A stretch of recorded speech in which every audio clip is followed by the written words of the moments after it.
In the hijab verse, the command about وَلْيَضْرِبْنَ بِخُمُرِهِنَّ عَلَى جُيُوبِهِنَّ is a very vague description. While we can't refer to Allah's book as vague, this is not a good way of putting it, compared to the verses preceding it about the etiquette of knocking.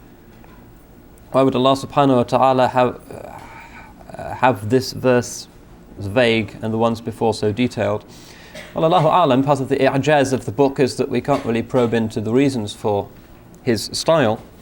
It has no practical connotations because, in fact, the rules about hijab, perfectly clear from the hadith and from the universal practice of the early Muslims.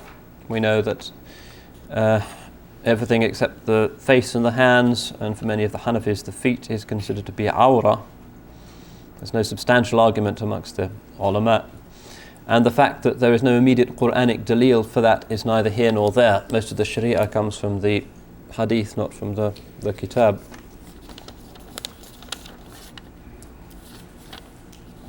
Must be time for Maghrib now. Okay. Thank you for your patience and for your toleration of my regrettably having to bring up some of these topics, but inshallah there has been benefit for some of us. وآخر دعوانا أن الحمد لله رب العالمين.